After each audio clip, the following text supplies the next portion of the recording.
नमस्कार दोस्तों।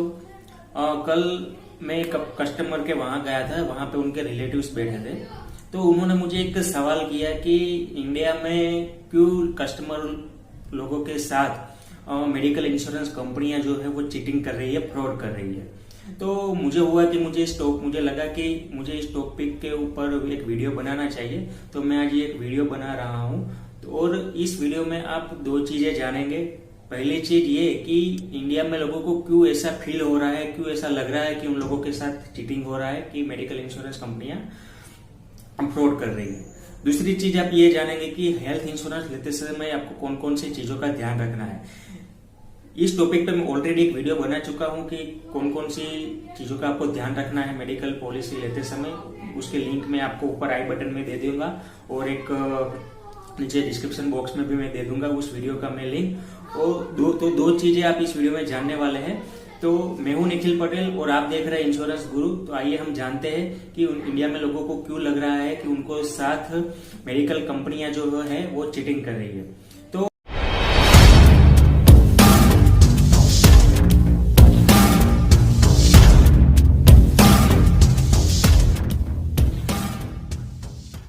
तो इस वीडियो में हम टोटल 8 से 9 पॉइंट के ऊपर बात करने वाले हैं जिनसे लोगों को लगता है कि उनको साथ फ्रॉड हो रहा है, कि चीटिंग हो रहा है। ठीक है, तो पॉइंट नंबर वन है प्री एग्जिस्टिंग डिसीज। ठीक है, तो ज्यादातर लोग क्या करते हैं हेल्थ इंश्योरेंस मेडिक्लेम पॉलिसी लेते समय कि उनको पॉलिसी लेने से पहले कोई प्री एग्जिस्टिंग डिसीज है, ठीक है, तो वो फॉर्म के अंदर फिलअप नहीं करते। ठीक है, तो ये फॉर्म के अंदर फिल नहीं करते। उनके दो रीजन हो सकते हैं, या तो वो इंटेंशनली ऐसा कर रहे हैं या तो फिर अनइंटेंशनली ऐसा कर रहे हैं। ठीक है, तो अगर वो इंटेंशनली ऐसा कर रहे हैं, ठीक है, तो जब क्लेम आएगा तब पता चलता है कंपनी को कि भाई आपने हेल्थ इंश्योरेंस लेते समय अपनी जो एग्जिस्टिंग डिसीज थी वो आपने कंपनी से छुपाई है। ठीक है, तो वो कंपनी आपको क्लेम नहीं देने वाली है। ठीक है, तो उस रीजन से आपको ऐसा लगता है कि भाई ये कंपनी ने हमारे साथ चीटिंग की है। ठीक है, तो ये चीटिंग नहीं है दोस्तों, ये आपने कंपनी के साथ चीटिंग की है। ठीक है, दूसरी चीज, अगर आप अनइंटेंशनली करते हो, अनइंटेंशनली यानी कि भाई चलो आप किसी एडवाइजर के पास से आप हेल्थ इंश्योरेंस पॉलिसी परचेस कर रहे हो, ठीक है, और एजेंट को आप नहीं बताते हो, एडवाइजर को आप नहीं बताते हो कि भाई चलो मुझे प्री एग्जिस्टिंग डिसीज है। ठीक है, तो वहां पे भी आपको प्रॉब्लम हो सकता है। दूसरी बात, अगर आप ऑनलाइन पॉलिसी परचेस कर रहे हो तो वहां पे भी आपको लास्ट में सब प्रोसीजर फिलअप करने के बाद लास्ट में आपको टर्म्स एंड कंडीशन का एक चेकबॉक्स दिखाई देता है। वहां पे आप टर्म्स एंड कंडीशन नहीं पढ़ते हो। प्री एग्जिस्टिंग डिसीज है तो वो आप कितने टाइम बाद कवर होगी। ठीक है, पहली बात तो ये कि चलो भाई आपने मेंशन कर दिया, अनइंटेंशनली की बात करते हैं। ठीक है, मान लो कि आपने को प्री एग्जिस्टिंग डिसीज है, आपने पॉलिसी में मेंशन भी कर रखा है कि भाई चलो मुझे ये एक्स डिसीज है, मुझे प्री एग्जिस्टिंग डिसीज, तो आपको वो नहीं पता होता कि आपने प्री एग्जिस्टिंग डिसीज आपने मेंशन तो कर दिया है पॉलिसी में, लेकिन वो कितने टाइम बाद वो कवर होने वाला है। ठीक है, वो आप उसके बारे में अवेयर नहीं होते हो। तो बाद में जाके आप जब क्लेम लेने जाते हो तो टर्म्स एंड कंडीशन के हिसाब से आप एलिजिबल नहीं होते हो प्री एग्जिस्टिंग डिसीज के लिए। ठीक है, तो आपको क्लेम नहीं मिल पाता है और आपको वहां लगता है भाई कंपनी ने आपके साथ चीट किया, लेकिन कंपनी ने आपके साथ चीट नहीं किया है। वहां पे रीजन आ जाता है लैक ऑफ इंटरेस्ट। ठीक है, आप अवेयर नहीं हो, ठीक है, इस चीज के लिए भी आपकी प्री एग्जिस्टिंग डिसीज आपकी कब कवर होने वाली है। तो ये पहला पॉइंट था कि प्री एग्जिस्टिंग डिसीज के में आपको लगता है कि भाई हमारे साथ चीटिंग हुआ है, लेकिन आपके साथ चीटिंग नहीं हुआ है। ये दो ही चीजों से ही हो सकता है, या तो इंटेंशनली या तो अनइंटेंशनली। दूसरा जो पॉइंट है हमारा वो है दूसरा जो हमारा पॉइंट है वो है रीचेक ऑफ बेनिफिट्स। और पॉलिसी लेते समय हम पॉलिसी को रीचेक नहीं करते कि भाई हमें इस पॉलिसी के अंदर हमें क्या क्या बेनिफिट्स मिलने वाले हैं। ठीक है, वो हम चेक नहीं करते। ठीक है, और दूसरी की हम टर्म्स एंड कंडीशन भी नहीं पढ़ते। भाई चलो यार इतनी बड़ी टर्म्स एंड कंडीशन है, कौन पढ़ेगा। ठीक है, वो टर्म्स एंड कंडीशन आप नहीं पढ़ते हो, ठीक है, और आप पॉलिसी परचेस कर लेते हो। बाद में आप जब क्लेम के टाइम पे अगर कोई दिक्कत होती है, ठीक है, तो वहां पे आप अपना पक्ष नहीं रख पाते हो और आप बोलते हो कि भाई कंपनियों ने आपके साथ चीटिंग किया है, लेकिन कंपनी ये चीटिंग नहीं किया है। ठीक है, कंपनी ने उसकी जो कंपनी की पॉलिसी थी, जो टर्म्स एंड कंडीशन थी, वहां पे हर एक पॉलिसी के अंदर जब आप फाइनल पेमेंट पे जाते हो, टर्म्स एंड कंडीशन पे आप चेक बॉक्स पे क्लिक नहीं करते हो, तब तक वो आगे प्रोसेस के लिए नहीं जाता है। ठीक है, तो आपको पहले टर्म्स एंड कंडीशन पढ़ लेनी चाहिए कि मैं ये पॉलिसी ले रहा हूं तो उसमें क्या क्या मुझे एक्सक्लूजन लगेंगे। ठीक है, तो इसकी वजह से भी काफी बार दिक्कत हो जाती है और कस्टमर को लगता है कि भाई उनके साथ चीटिंग हुआ है। जैसे कि मैंने बताया कि टर्म्स एंड कंडीशन, अगर आप एजेंट से ले रहे हो पॉलिसी तो जब आप फॉर्म फिलअप करते हो तो नीचे टर्म्स एंड कंडीशन लिखी हुई होती है। ठीक है, वो आप नहीं करते हो, या फिर ऑनलाइन लेते हो तो जैसे मैंने बताया कि वहां पे आप टर्म्स एंड कंडीशन नहीं पढ़ते, तो वो आपको पढ़ लेनी चाहिए। ठीक है, ऑनलाइन लेते हो तो वहां से भी आपको पढ़ लेनी चाहिए। तो वही था हमारा तीसरा पॉइंट। चौथा पॉइंट है हमारा क्लेम प्रोसीजर। ज्यादातर लोग पॉलिसी तो परचेस कर लेते हैं, लेकिन उनको ये मालूम नहीं होता कि क्लेम प्रोसीजर क्या होता है। वो डिपेंड्स रहते हैं एजेंट के ऊपर। ठीक है, तो वो कस्टमर ये सोचते कि भाई चलो मैंने अपने एजेंट को प्रीमियम दे दिया, उसने मुझे पॉलिसी दी, आगे जो भी काम होगा वो कंपनी करेगी और एजेंट करेगा, हमें इससे लेने देना क्या। जब भी क्लेम आएगा तो हम एजेंट को कॉल करेंगे या कंपनी को करेंगे और अपने जो क्लेम का जो अमाउंट होगा उसके लिए हम अपना फाइल कर देंगे। तो मेरा यहाँ पे आप लोगों को ये सजेशन रहेगा कि भाई चलो आप एजेंट से या एडवाइजर से या किसी कंपनी से पॉलिसी परचेस करते हो तो टोटली उन पे डिपेंड मत रहिए।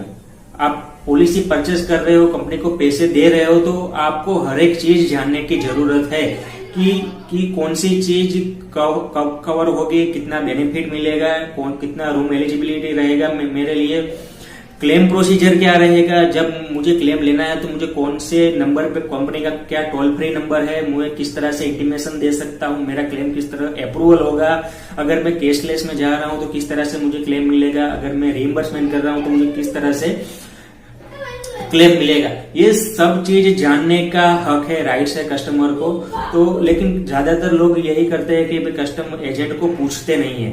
ठीक है, तो वहां पे भी दिक्कत आ जाती है, क्लेम के टाइम पे उनको मालूम नहीं होता है। ठीक है, तो ये आपको पॉइंट ये जो एक पॉइंट है वो आपको ध्यान रखने की जरूरत है। अगर आप किसी भी कंपनी, किसी भी एडवाइजर से आप पॉलिसी परचेस कर रहे हो तो आप उनसे पूछिए कि भाई क्या क्या बेनिफिट मिलेंगे, क्या क्या प्रोसीजर रहेगी, अगर मुझे इन फ्यूचर हॉस्पिटलाइज होना पड़ रहा है तो मुझे वहां पे क्या क्या प्रोसीजर होगी, उस प्रोसीजर कंप्लीट होने के बाद जब क्लेम रखने की बारी आएगी तब क्या प्रोसीजर होगी, कितने टाइम में एवरेज क्लेम सेटलमेंट हो जाता है, कंपनी का इन हाउस टीपी है कि थर्ड पार्टी टीपी है। ठीक है, तो वो सब पूछने का राइट्स है कस्टमर को, लेकिन अवेयर नहीं है। भाई चलो प्रीमियम दे दिया, ठोक दिया कंपनी पे, ठोक दिया एजेंट पे, तो ये चीज नहीं होनी चाहिए, ये चीज आपको ध्यान रखनी है। उसके बाद का इसी पॉइंट के अंदर मैं एक चीज दूसरे में कवर करता हूँ, डे केयर। कुछ कंपनियां कुछ के अंदर कुछ पॉलिसियां ऐसी होती है जो ऑल डे के ट्रीटमेंट कवर करती है, कुछ कंपनियां ऐसी होती है जो 400 डे के ट्रीटमेंट कवर करती है। ठीक है, तो वो भी आपको एजेंट या कंपनी में पूछ के आपको पूछ लेना है पॉलिसी लेने से पहले कि कौन कौन सी डे के ट्रीटमेंट कवर होगी। ठीक है, आपको पता नहीं होगा और फिर आप डे के ट्रीटमेंट के लिए जब क्लेम रखने जाओगे रिइंबर्समेंट के लिए, तब कंपनी आपका क्लेम रिजेक्ट कर देगी और आपको लगेगा कि भाई कंपनी ने मेरे साथ चीट कर दिया। तो पॉलिसी लेने से पहले आपको जानने की जरूरत है कि भाई कौन कौन सी डे के ट्रीटमेंट कवर होगी, कौन कौन सी डे के ट्रीटमेंट कवर नहीं होती, या फिर कौन कौन सी चीजें कवर होती है और कौन कौन सी चीजें कवर नहीं होती, ये आपको जान लेना है। और दूसरी बात कि कुछ हॉस्पिटलाइजेशन ऐसे होते हैं कि आप हॉस्पिटल में एडमिट होते हो तो आपको इन 24 आवर्स के अंदर, 24 घंटे के अंदर कंपनी को एक इंटीमेशन कॉल देना होता है कि भाई मुझे इस हॉस्पिटल में मैं एडमिट हुआ हूँ इस रीजन की वजह से। ठीक है, तो इस बात से भी ज्यादा लोग अवेयर नहीं होते और कंपनी में कभी कॉल नहीं करते। हॉस्पिटल में एडमिट हो गए, डिस्चार्ज ले लिया, बिल पे कर दिया, बाद में फाइल रखते हैं रिइंबर्समेंट के लिए, लेकिन कंपनी को तो पता भी नहीं होता कि ये इस नाम का व्यक्ति की पॉलिसी हमारे वहां पे पॉलिसी है और इस हॉस्पिटल में एडमिट हुआ है। जब आप फाइल रखते हो तब कंपनी को पता चलता है कि आप हॉस्पिटल में एडमिट थे और इतना बिल आया है। तो इस कंडीशन के अंदर आपका क्लेम रिजेक्ट हो सकता है या कंपनी 100% तक आपका क्लेम रिजेक्ट भी कर सकती है। तब आपको ऐसा लगेगा कि कंपनी ने हमारे साथ चीट किया, लेकिन ये चीट नहीं है, ये आपकी लापरवाही है। उसके बाद का हमारा नेक्स्ट 5वां नंबर का पॉइंट है dependence on lakhs of interest. ठीक है, तो हम पॉलिसी के लेने के बाद एजेंट पे डिपेंड्स हो जाते हैं। ठीक है, कि चलो जो भी करेगा एजेंट करेगा, कंपनी करेगी, हमने प्रीमियम दे दिया। ये तो ये चीज हमने ऑलरेडी डिस्कस कर ली। जो छठा पॉइंट जो हमारा है, पॉलिसी लेते समय हम ये सोच रहे हैं कि ये हम एक टैक्स सेविंग कर रहे हैं, लेकिन ये आप टैक्स सेविंग नहीं कर रहे, ये अपने आप की हेल्थ का जो हेल्थ के लिए जो एक्सपेंसेस आने वाला है, ठीक है, हॉस्पिटल का, उसको आप प्रोटेक्ट कर रहे हो, ये आप टैक्स सेविंग नहीं कर रहे हो, ठीक है। और काफी लोग ऐसे होते हैं कि जो बजट फ्रेंडली प्रीमियम में जाना पसंद करते हैं कि भाई चलो कि भाई सस्ते वाला प्रीमियम ले लो, ठीक है, तो 1 लाख का 2 लाख का समय श्योर ले लिया, बीमा ले लिया, और सोचते हैं कि भाई चलो भाई 2 लाख का बीमा ले लिया, 100% हमें रिस्टोरेशन मिल जाएगा तो हमारा पॉलिसी 4 लाख का हो गया, ठीक है। वहां पर ज्यादातर लोग गलतियां कर देते हैं, क्योंकि जो कुछ कैपिंग जो होती है, रूम रेंट की कैपिंग होती है, आईसीयू की कैपिंग होती है, वो अगर आप 5 लाख या 5 लाख से ऊपर का बीमा लेते हो तो ही वो कैपिंग हटती है, ठीक है। लेकिन इस चीज से अवेयर नहीं होते और 1-2 लाख का बीमा ले लेते हैं कम प्रीमियम वाला, और सोचते हम टैक्स सेविंग कर लेंगे, और जब क्लेम की बारी आती है तब उनको पता चलता है कि ये जो रूम रेंट है, single standard private AC room है, वो आपके इस रूम के लिए आप एलिजिबल नहीं हो, ठीक है। तो तब आप सोचते हो कि यार कंपनी ने हमारे साथ धोखा कर दिया, लेकिन ये धोखा नहीं है, ये आपको पता नहीं है कि क्या क्या चीजें ध्यान रखनी चाहिए। और पॉलिसी लेते वक्त आपने एजेंट को भी नहीं पूछा कि भाई मैं 2 लाख का ये बीमा ले रहा हूं तो मुझे रूम रेंट का कैपिंग कितना रहेगा, मुझे एक्चुअल मिलेगा या फिर उसमें कोई कैपिंग रहेगा, ठीक है। तो लोग कम प्रीमियम की तरफ भागते हैं, लेकिन मैं यही आपको सजेस्ट करूंगा कि कम प्रीमियम के पीछे मत भागिए। मुझे आप ये चीज बताइए कि ये जो अभी मैं आपको चीज बोलने जा रहा हूँ वो आपको थोड़ी कड़वी जरूर लगेगी, लेकिन ये सच्चाई है। आज इंडिया के अंदर सच्चाई हो चुकी है कि जब हम कोई मोबाइल फोन लेने जाते हैं किसी मॉल के अंदर या किसी शोरूम के अंदर, ठीक है, तो मुझे ये बताइए आज के टाइम के अंदर आप कीपैड फोन लेते हो या स्मार्टफोन लेते हो, ठीक है। 100% आज के टाइम पे कीपैड फोन कोई नहीं लेता होगा, ठीक है। दूसरी बात, स्मार्टफोन लेते हो, ठीक है। तो स्मार्टफोन जब आप लेते हो तब आप कौन कौन सी चीजों का ध्यान रखते हो? भाई कितने इंच का डिस्प्ले है, कौन सा प्रोसेसर है, कितना जीबी रैम मिलेगा, इंटरनल कितना रहेगा, एक्सटर्नल कितना रहेगा, कितना मेगापिक्सल कैमरा है। तो वो सब चीजें जो है हम पहले शोरूम वाले से पूछते हैं, बाद में परचेस करते हैं, ठीक है। तो मेरी चीज वो है, वहां पे आपको 10,000 का भी फोन दिखाएगा, 5,000 का भी स्मार्टफोन दिखाएगा, 3,000 का भी स्मार्टफोन दिखाएगा, 17,000 का भी स्मार्टफोन दिखाएगा। आप कौन सा लोगे? ठीक है, मैं दावे के साथ कह सकता हूँ आप 17,000 वाला फोन लोगे। क्यों लोगे? ठीक है। तो और दूसरा कि क्योंकि आपको उसके अंदर अच्छे अच्छे फीचर्स मिल रहे हैं, ठीक है। लेकिन ये जो फीचर्स के पीछे आप भाग रहे हो, 17,000, 20,000, 25,000 का आप फोन ले रहे हो, फीचर्स के पीछे भाग रहे हो, लेकिन क्या उससे आपकी हेल्थ में जो एक्सपेंस आने वाला है इन फ्यूचर, उससे आप सिक्योर हो जाओगे? नहीं होंगे दोस्तों। मैं आपको ऐसा नहीं बोल रहा हूं कि आप महंगे महंगे फोन मत लो, आप महंगा 17,000 वाला, 25,000 वाला, 50,000 वाला फोन मत लो, मैं ऐसा नहीं बोल रहा हूं। लेकिन फोन लेते समय हम इन चीजों का ध्यान रखते हैं कि भाई कितना हमको फीचर्स मिल रहा है, ठीक है। तो हेल्थ इंश्योरेंस लेते समय आप इतना एडवाइजर को क्यों नहीं पूछते कि मुझे क्या क्या बेनिफिट मिलेगा? फोन लेने जाते हो तो 25,000 का फोन चाहिए हमको, और हेल्थ बीमा हम लेने जा रहे हैं तो भाई सस्ता वाला प्रीमियम दिखाओ ना, ठीक है। तो जैसे ही आप मोबाइल के अंदर 2,000 वाला फोन लोगे तो उस हिसाब से आपको फीचर मिलेगा, 17,000 वाला फोन लोगे तो उस हिसाब से फीचर मिलेगा। तो सेम चीज इसमें ही है दोस्तों, हेल्थ बीमा के अंदर भी सेम ऐसा ही है। आप कम प्रीमियम के पीछे भागोगे तो आपको कम फीचर्स मिलेंगे, ठीक है। अब इन फ्यूचर हॉस्पिटलाइजेशन हो गए तो कम फीचर्स मिलने वाले, कम बेनिफिट्स मिलने वाले। अगर आप ज्यादा थोड़ा प्रीमियम देते हो तो आपको ज्यादा बीमा आपका कवर होगा। मान लो कि 5,000 का प्रीमियम देते हो तो 2 लाख या 3 लाख का आपको कवर मिलता है। 10,000 का प्रीमियम देते हो तो आपका 5 लाख या 10 लाख का कवर होता है, और पूरी फैमिली कवर होती है। जैसे मैंने आपको पहले बताया कि मान लो कि आपने 25,000 का फोन लिया, घर के चारों मेंबर यूज करेंगे एक ही फोन को? नहीं करेंगे, ठीक है। तो चीज ये है कि आप 10,000, 12,000 का प्रीमियम देते हो, ठीक है, 4-5 लाख का बीमा भी ले लेते हो तो आपकी पूरी फैमिली कवर हो जाती है। इन फ्यूचर किसी भी एक मेंबर को हॉस्पिटलाइजेशन होना पड़ता है, ठीक है, तो वो कवर होगी, आपका जो भी एक्सपेंसेस होगा वो कंपनी देगी, ठीक है। तो ये चीज आपको ध्यान रखनी है। तो कम प्रीमियम के पीछे मत भागिए। जैसे वो कहावत है ना कि भाई सस्ता रोए बार बार, महंगा रोए एक बार, ठीक है। और दूसरा भी एक कहावत है कि भाई हर सस्ती चीज अच्छी नहीं होती और महंगी चीज खराब नहीं होती। ऐसे कुछ कहावत है, ठीक है, तो ये उन चीजों का आपको ध्यान रखना है। दूसरा 7वां पॉइंट ये है कि लोग सोच लेते हैं कि भाई ये कंपनी है, इनके नेटवर्क जो हॉस्पिटल है ऑल ओवर इंडिया में 9,000 से ज्यादा है, 8,000 से ज्यादा है, 5,000 से ज्यादा है, और पॉलिसी को ले लेते हैं। ठीक है, लेकिन ये चीज नहीं देखते कि वो जिस एरिया में रह रहे हैं उस एरिया में उनके कंपनी के नेटवर्क हॉस्पिटल कितने हैं। ऐसा भी हो सकता है कि आप जिस कंपनी के अंदर पॉलिसी ले रहे हो ऑल ओवर इंडिया में उसके 9,000 से भी ज्यादा hospital network under the cover है। ठीक है, तो लेकिन आप जिस एरिया में रह रहे हो उस कंपनी के नेटवर्क हॉस्पिटल में एक भी हॉस्पिटल नहीं है, तो वहां पे काफी दिक्कतें हो जाती है। ठीक है, तो ये चीजों का भी आपको ध्यान रखना है। पहली चीज कि आप जिस एरिया में रह रहे हो उस एरिया में कंपनी के कितने नेटवर्क हॉस्पिटल है। दूसरा, आपका होम टाउन, आपका गांव, वहां पे कंपनी के कितने नेटवर्क हॉस्पिटल लोग के साथ टाई अप है। तो ये चीज आपको ध्यान रख लेनी है, तो आप कभी भी फ्यूचर में आपको प्रॉब्लम नहीं होगा और कभी भी आपको ऐसा भी नहीं लगेगा कि आपके साथ चीटिंग हुआ है। ठीक है, दूसरा है हमारा ये 8वां जो लास्ट पॉइंट है हमारा वो है ट्रैक रिकॉर्ड। आप पॉलिसी लेने से पहले आपको चेक कर लेना है कि जिस कंपनी में आप हेल्थ पॉलिसी लेने जा रहे हैं उस कंपनी का ट्रैक रिकॉर्ड क्या है।